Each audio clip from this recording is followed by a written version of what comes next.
Who's there? Nay, answer me. Stand and unfold yourself. Long live the king. Bernardo? You come most carefully upon your hour. 'Tis now struck 12. Get thee to bed, Francisco. For this relief, much thanks. 'Tis bitter cold, and I am sick at heart. Have you had quiet guard? Not a mouse stirring. Well, good night. If you do meet Horatio and Marcellus, the rivals of my watch, bid them make haste. I think I hear them. Stand ho! Who is there? Friends to this ground. And liegemen to the Dane. Give you good night. Oh, farewell, honest soldier. Who hath relieved you? Bernardo hath my place. Give you good night. Holla, Bernardo! Say what? Is Horatio there? A piece of him. Welcome, Horatio. Welcome, good Marcellus.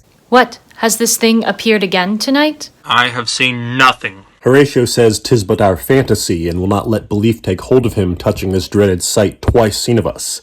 Therefore I have entreated him along with us to watch the minutes of this night, that if again this apparition come, he may approve our eyes and speak to it. Oh, tush, 'twill not appear. Sit down a while, and let us once again assail your ears that are so fortified against our story, what we have 2 nights seen. Well, sit we down, and let us hear Bernardo speak of this.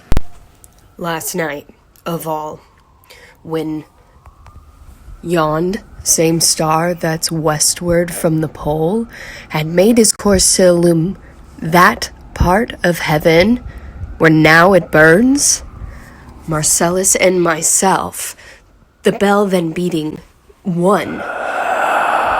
Peace. Break thee off. Look, it comes again. In the same figure, like the king that's dead. Thou art a scholar. Speak to it, Horatio. Looks it not like the king? Mark it, Horatio. Most like. It harrows me with fear and wonder. It would be spoke to.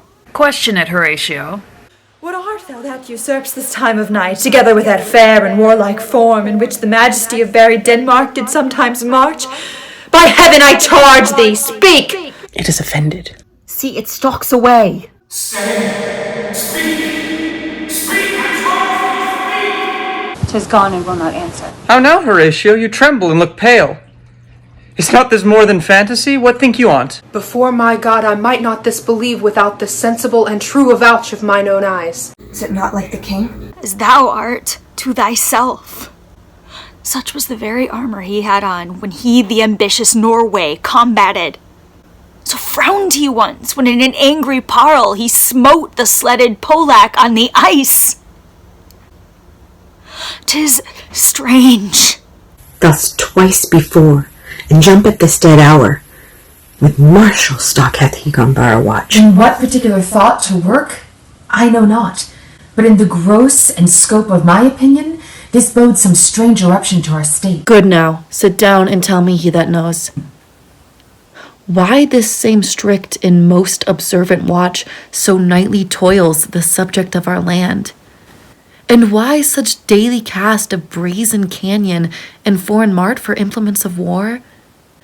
Why such impress of shipwrights, whose sore task does not divide Sunday from the week?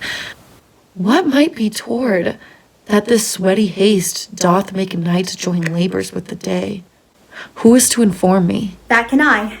At least the whisper goes so.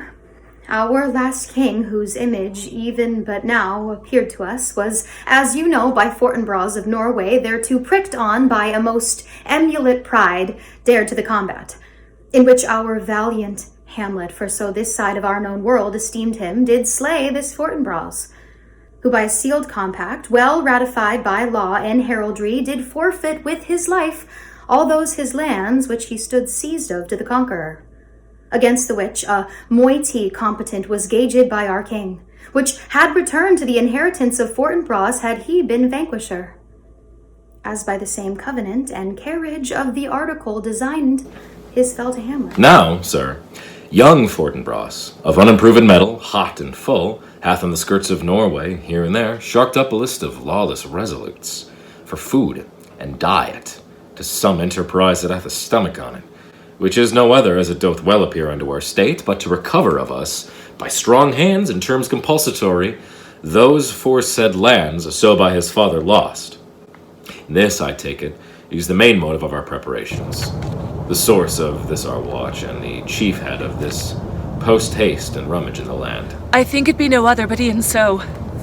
Well may it sort that this portentous figure comes armed through our watch. So like the king that is and was the question of these wars. A mote it is to trouble the mind's eye. In the most high and palmy state of Rome, a little ere the mightiest Julius fell, the grave stood tenantless, and the sheeted dead did squeak and gibber in the Roman streets like stars with trains of fire and dews of blood. Disasters in the sun.